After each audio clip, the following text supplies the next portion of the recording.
Hello, ladies and gentlemen. My name is Kurt, and welcome back to Farlands or Bust. Woof indeed, woof indeed. We are beginning episode 337 of Farlands or Bust, and we appear to be safe for now from creepers and whatnot, so let's secure the hidey hole. Ooh, let's have our voices crack, because we're going through puberty. as my voice just suddenly gets deeper. Let's clear out a little bit of our inventory. Wolfie appears to be fine, so let's keep heading west. Like I said, episode 337. It is Wednesday, April 2nd, 2014. Farlands or Bust did not fall on April 1st this year, as it did last year, and I messed about a little bit by walking the wrong way and enabling the 3D view, and then walking back and forth and making no progress whatsoever, but not this year. I'm really not, honestly, overall, not too big on the April Fool's stuff. I do feel like the internet, the large internet companies... Hey guy, how are you? Pretty good? Yeah, alright, have a swim. Ew, wet spider fur. Gross. But yeah, I feel like the internet companies, the Googles, and all these other companies try to be silly and clever with their April Fool's things. It's gotten a little tired in the last 10 years, I'd say, when they started doing it. So I do my best to avoid such things as these. But regardless, we're still walking here in Farlands or Bust. And our Child's Play charity donations are continuing on. We started over at the beginning of Season 5, this is. But we're now, to you too, sir. But we're now up to $231 raised for Child's Play charity since March 28th, when we started this season. This is the third episode of the season, so I appreciate everybody who has donated and continues to donate, despite the fact that we don't have a set goal or incentives or anything quite like that just yet. Still working out the details, the deets, if you will. But I am very happy to say that $56 of that came from myself. No, I would like to congratulate myself on my generosity. Ooh, that's a zombie spawner. It's gotta be. Or not. I don't see it, so we're continuing on. But yeah, it came from the referrals. A while ago, I mentioned sort of a partnership with beastnode.com. They do Minecraft server hosting.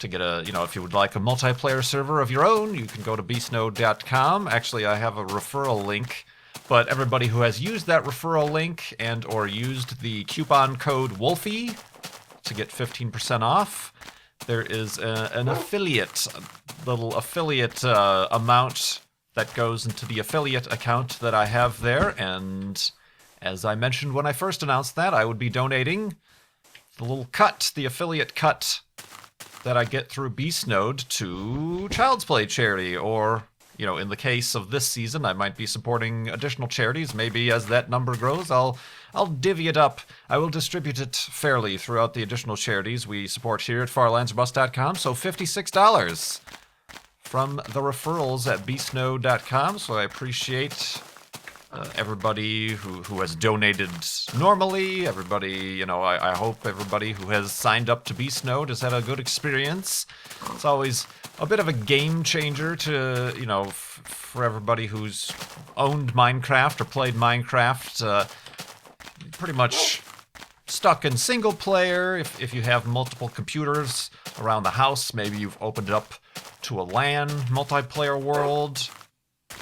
Or, at most, maybe you've joined Play Mindcrack or other, public servers with mini games and things like that. But it becomes a different game when you own your own server, and you can play with your friends around the world, or you can upload your own adventure maps and play with your friends and things like that. So just a little bit of a suggestion there if you are planning to do that. Check out the affiliate link in the video description below. But enough plugs. I don't know why I thought of hair plugs then. I'm not going that bald yet. I've decided anyway to just fold my hand and get the Jason Statham look regardless. But yeah, I do want to talk about a continuing topic here. I mentioned, well, last episode's... Oh, what am I doing? I'm like, why are all these sheep only leaving one wool? It's because I'm having Wolfie murder them, that's why. I meant to be shearing them, but I was hitting them because I was confused. I thought they were pigs, because that's what I just did over here, and well done killing those sheep, Wolfie. Have a treat. Yeah. Whoops. I got my farming techniques confused. But I talked about in the last episode. The last episode title was Acquisitions. I was talking about how Comcast is trying to acquire Time Warner Cable, and careful Wolfie! T-shirt available at Spreadshirt. We talked about how Disney acquired Maker Studios, the big YouTube partner network, who also owns Polaris. But I recently read a very interesting article, pretty long article. If you're up for a long read, perhaps on your lunch break or something like that, I'll put a link in the video description.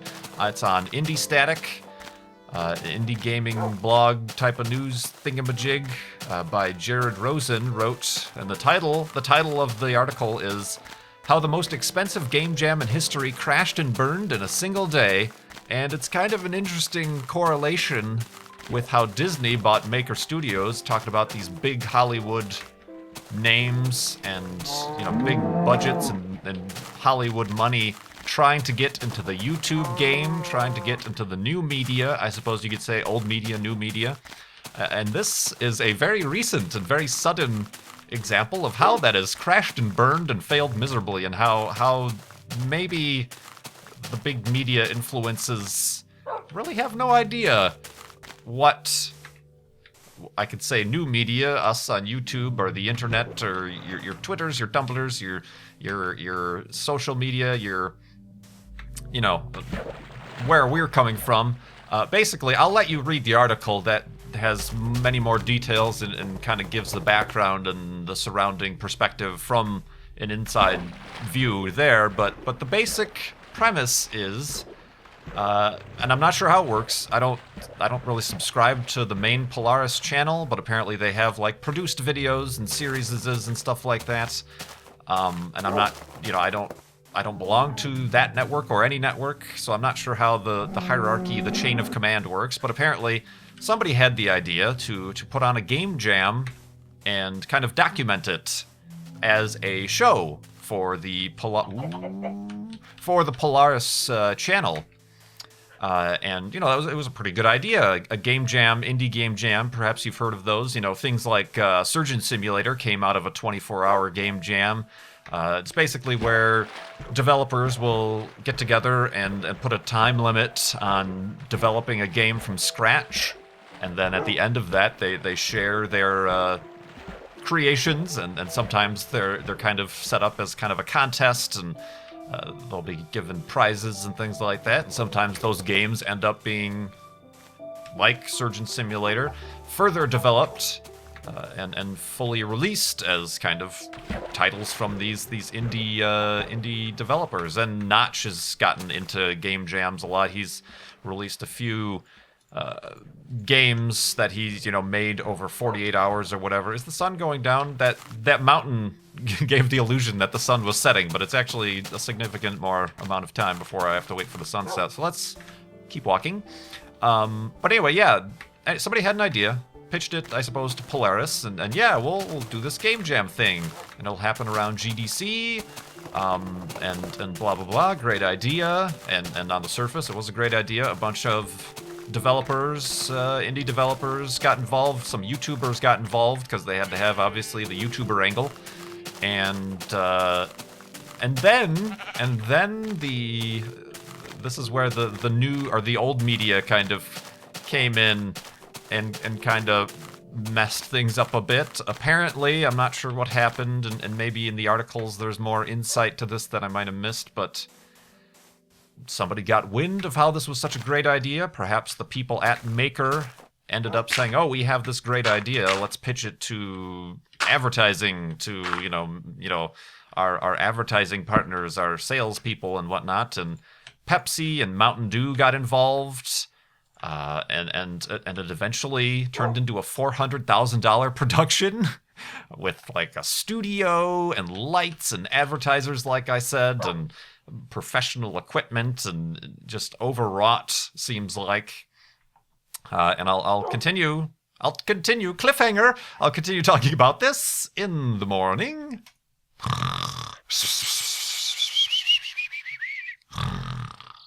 And game jamness.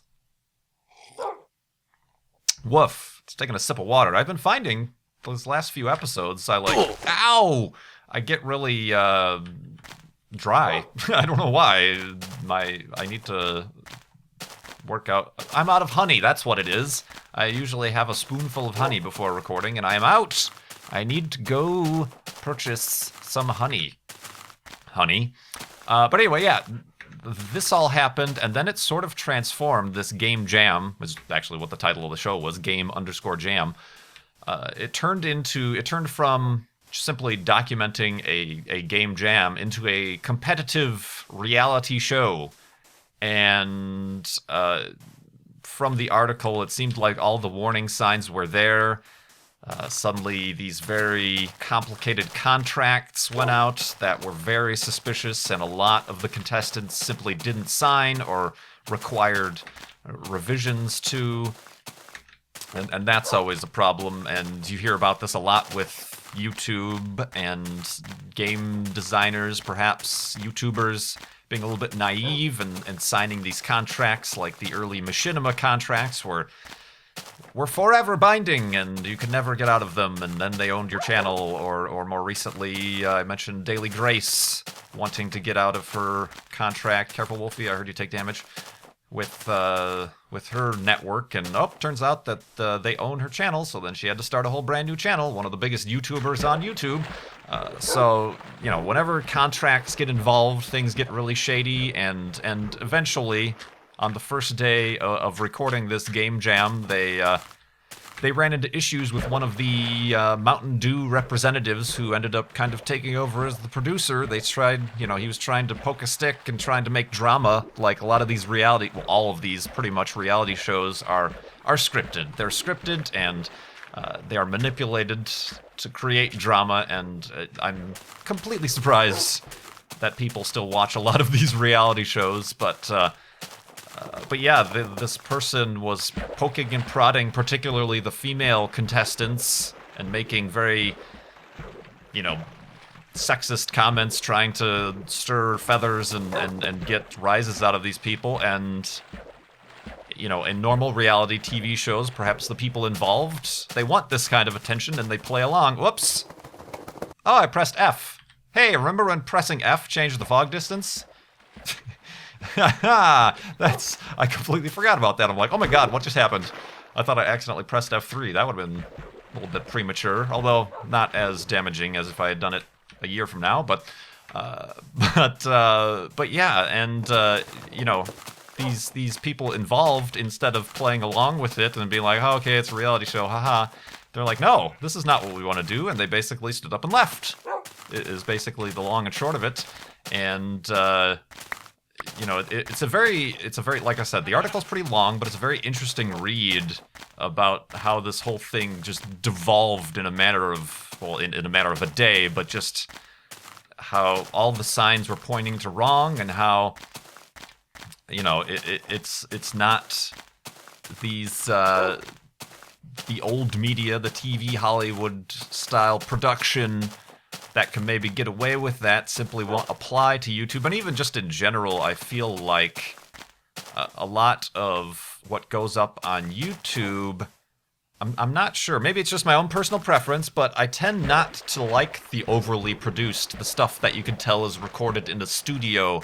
I feel like the YouTube aesthetic is that of, like, the Daily Grace channel. They're recorded in, even though, yeah, she probably has very, production quality lighting and expensive cameras and things like that. It's still recorded in the living room or the office, and the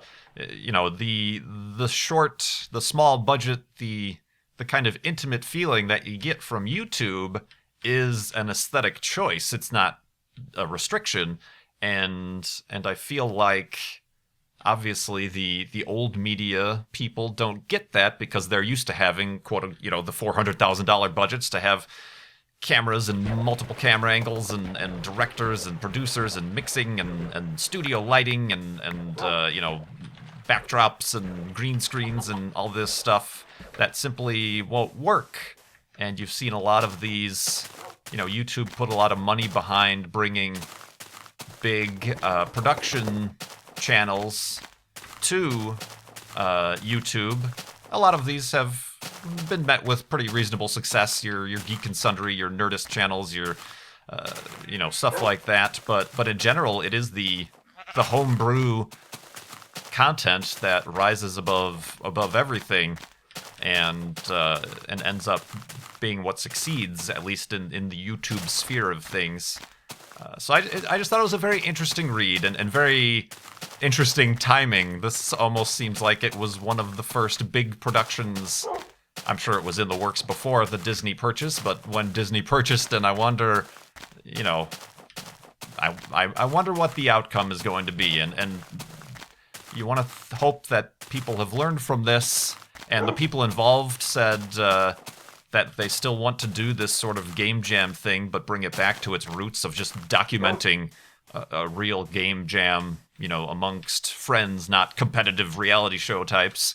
And I hope that happens. That would be very interesting to see. And but there was a story a while ago. Machinima, speaking of networks and things, had a show. I forgot what it was called. It was like No Pain, No Game, or something silly like that. Where this seems like a spawner, but I don't think it is. Honestly, it doesn't sink down deep enough. And there goes my shovel. Oh well, I guess we'll never find out. Where they something really ridiculous, where they had people play video games, but then if they failed or they lost, they would do some really creepy, there'd be whips and electrodes and really maybe this shouldn't be on this website sort of stuff. And it was again really misogynistic and sexist sort of stuff that. And they ended up removing it from their channel because of the backlash that came from it. And it seems like they would learn from these lessons, but they keep happening over and over and over again. So who knows? I'm perfectly happy sitting here on my IKEA desk in my office filled with boxes and stuff and junk and fan art and a simple little silver YouTube play button in the corner on my computer that I built 2 years ago. That's kind of running into problems every now and again, and making my channel what it is here, and taking you guys along for the ride in Farlands or Bust. No, that's not the theme song. I don't have a theme song. Speaking of low production quality, no theme song. But yeah, I just thought that was a very interesting story. That was very went along a lot with YouTube and what I talked about in the last episode. And it's kind of interesting if you look back at the people involved at their Twitter accounts around the day that thing was filming, how they start out the day, oh, I'm going to record this secret project that's going to be totally awesome for the day, and today's the first day of a 5-day shoot, and then later in the day they tweet, well, that fell apart. It's kind of an interesting thing to see it from the outside perspective, but I don't envy the people involved. That must have been a very stressful day, and not at all the outcome they wished to have, obviously. But that's going to update the sand. Oh, all right. Whoa. That was a chain reaction. But regardless, we are continuing, as I said, to the far lands. I suppose other stuff in the news. Last night, there was an earthquake, an 8.2 earthquake off the coast of Chile. Is that how you that's kind of the way you say it, not Chile, but Chile.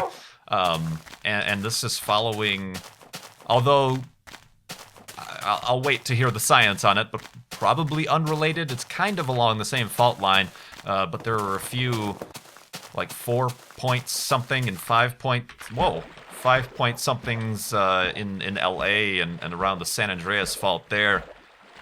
And there was a small tsunami, but I think there were 7 deaths so far in Chile, but there wasn't much extensive damage. It was probably, you think of the tsunami that was caused, the Christmas Day tsunami, that was like a 7 point something, and this was an 8.2 or whatever, but it all depends on the depth and what type of earthquake it is, of course.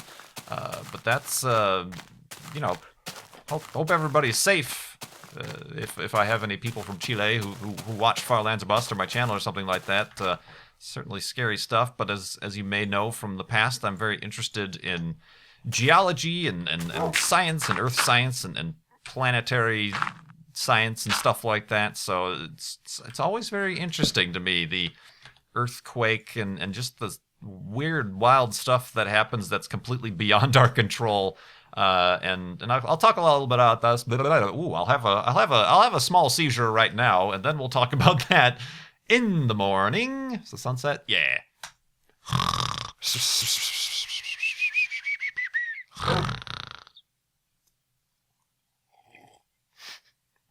And sip of waterness.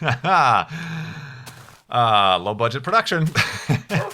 Wolfie knows. But yeah, the Quake and stuff, and it reminds me of, there was a comic from XKCD, I believe it's called, speaking of lava, speaking of, actually, this is like the perfect time. I gotta refill my lava bucket. I left my last lava back at the 1479940 monument. So let me refill my lava bucket that I'll carry along with me and never use. Oh, there we go. But the comic from XKCD is called Core, and it's basically, well, this is the text that was along with it. It says, "I freak out every 15 minutes into reading anything about the Earth's core when I suddenly realize it's right under me."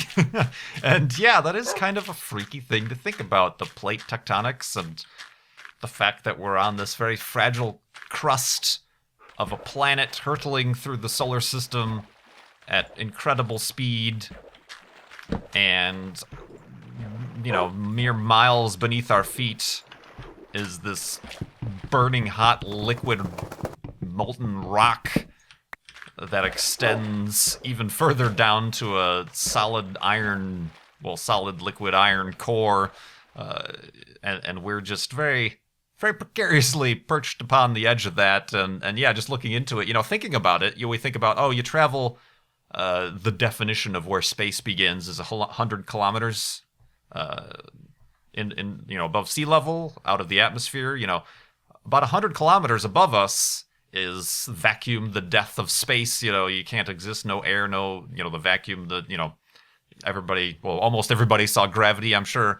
But then think of the reverse of that. At least the continental crust is 32 kilometers thick. So 100 kilometers up is space. Only 32 kilometers down is this molten giant ball of fire that's just lapping at our toes, basically. And in different places, obviously, if you go out to Yellowstone, it's even thinner because they have all of the geothermal vents and whatnot. But it's a scary thought.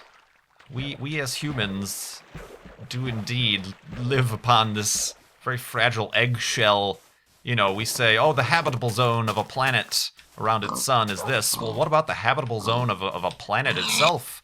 The majority of it is molten death. So it's very, we're just a very fine film upon the surface of this planet. So it's all, science is very cool and interesting, and just the immensity of it all. Not only outward, I talked about cosmos last episode, the immensity outward, but also the immensity inward, both to our planet and to ourselves. Just the space between atomic particles and our there was an interesting, they talked about evolution in one of the episodes of Cosmos, the how DNA works, and all this it's just mental. Completely mental. Completely mantle. Geology joke. Get it? Puns. Pun. Sorry, I apologize. Perhaps I don't need to be eating honey before recording episodes, because I would be a little bit crazy. But of course, they say, I just watched a SciShow episode that consuming sugar or sugars doesn't actually affect one's mood or energy level. So feeding your kids sugar is not actually what causes them to be excited. It is external inputs. But yeah, that interesting stuff. I haven't ever, speaking of earthquakes, I had a dream last night after reading this and watching the news about the earthquake in Chile. I had a dream about being in an earthquake. I've never personally been in, obviously in Chicago here, we're not, well, we are. There is a fault line through southern Illinois that's actually was responsible for one of the strongest earthquakes ever. But I've only felt minor ones here, and I'm not sure where on the scale they were, but it was always, at night or in the morning, and at the most, the last one I remember, it just felt like somebody standing on the side of your bed and shaking the mattress, which is scary. I thought somebody was like trying to wake me up to murder me. But it's just crazy how the planet, the ground upon which we stand, shakes sometimes, and then it becomes a study of liquid dynamics. It's not solid at all. So, and I wonder, I've always said, I feel like, and there are mods and things that add tornadoes and natural disasters and things, I always feel like Minecraft could use some sort of, maybe not natural disaster, but some sort of evolving terrain, perhaps. Plate tectonics would be interesting, or like I've always said, water eroding. Besides, you have waterfalls and things like that would be cool. Ravines are very cool features in the current versions of the game. I feel like there's less of them, or they're more underground. I really like when a ravine is up on the surface, but I feel like if ravines naturally occurred over time as water flowed, it just dug a trench or something like that would always be interesting, but regardless, we are ourselves trying to reach one of the natural, I suppose you could call it a natural disaster of Minecraft, that is the far lands where, whoa, party going on downstairs. The natural disaster of Minecraft, that is the far lands, where the bonds, the mathematics that hold this world together start to break apart, and we have indeed started to see those effects. I suppose for those of you joining us on Season 5 here, we can see the block selection, that little black box that tells you what block you're selecting and you can edit or mine or place, is way off. And that is a direct result of being so far out from the 0, 0 coordinates. We get the rounding errors, the floating point precision is not so precise anymore, and that also causes, items to jitter, and the general jitteriness when I walk not on a single axis. You get the jitteriness of walking, because the positioning, that F3 number. Oh, I suppose I should have, when I was pressing F3 back at the monument, I should have used that as a way to explain how the decimal point, now that we're up past 1 million, the decimal point moves over to accommodate these additional whole numbers. And stuff like that happens, but, woo! Speaking of landscape and geology, check this place out. Indeed. Where are we at for time? I have started to go back into the previous season's donations and collect some questions. But I guess I'll answer a quick question here. What is your favorite setting from a video game? I have a lot of nostalgic memories for the original Tomb Raider. I talk about it a lot. I talk about how disappointed I am in its current incarnation. But the original Tomb Raider, there's a few levels that I remember just kind of being in awe about the scale and just the area that I was in. One of those is a pretty almost forgettable and inconsequential level, but it was called the Cistern. You basically go into a level, and when you first enter it, it's kind of just in the scale of things, kind of small, honestly, as far as Tomb Raider is concerned. And that first Tomb Raider existed there was no open air. You never saw the sky or clouds. You were always in tombs or caves or things like that. But this one was a cube, a room. It was pretty big. But when you first entered the room, the classic Tomb Raider theme song started playing, and it's a very slow song, and it's kind of a little bit of a juxtaposition to the action and the fighting and the survival aspect of the game. But that theme started playing, and you just look around, there's all these levers and contraptions, and you know something crazy is going to happen in this room, and it just, it's one of those chill down my spine type of situations. And eventually in the level, part of the puzzle is, as a cistern, you have to fill it with water, and then you can access different parts, and then you drain the water to a certain point, then you can access different rooms and levers and things to open up the final door. But that one, and also there was one nearing the end where you come across a large sphinx underground, and it was the type of thing where it was so large that the draw distance, the fog distance, I guess. All these segues we're having. Fog distance? The fog distance, you couldn't see the entire thing because it was so huge, this Sphinx. And then you find out, as you enter into the Sphinx, you fall down into an even larger area that is, again, filled with water that you have to, figure out puzzles to drain it of water, with two large, even larger sculptures, Sphinx-like sculptures. So, a little bit of nostalgia there for the Tomb Raider levels. Is really great level design, I feel, in those early games. That just, and as somebody stepping up from the original Nintendo system to a PlayStation, like I said, that was the first major, 3D adventure game I ever played. Wolfie, have a seat. Well done. So that was a bit of an overwhelming shock, going from, Battletoads and Mario Brothers to Tomb Raider, and being like, whoa, check this amazing three-dimensional world out that I'm now exploring. So yeah, thanks for that question, anonymous donor from the last season.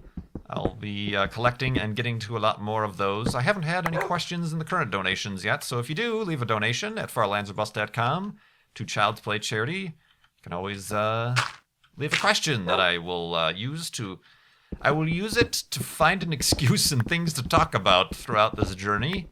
'Cause sometimes it gets a little bit difficult. There's not always crazy, scandalous YouTube news to talk about. Oh, yeah. Crazy stuff. But regardless... Ooh, iron. I don't really need iron. Although I did use a bunch of it to create this new armor that I promptly broke. Okay, what do I need to do? I need to replace my shovel and probably my pickaxe while I'm at it. And I have a perfect amount of sticks. And a bloop and a bloop. Well done. And then I need to make the beds for the day and the next episode. And I will thank you guys for watching as I do. Let's make a boat while we're at it too, and I gotta get trees next episode. Don't forget. Thank you guys for watching and following along with Far Lands or Bust, and for continuing to donate and giving to Child's Play Charity. And like I said, it might be a little bit, but I hope to be... I'll have to revamp the website a bunch to accommodate new donation links and new charities, but I'm hoping to spread the Farlander love and generosity throughout, and help other people in need who might not be as fortunate or who need some assistance. The Farlanders are there to answer the call. Again, we don't have a theme song or a trumpet or a battle cry, but just play along. So yeah, I look forward to seeing you in the next episode. My name is Kurt. Thanks so much for watching. I will see you next time. Woof.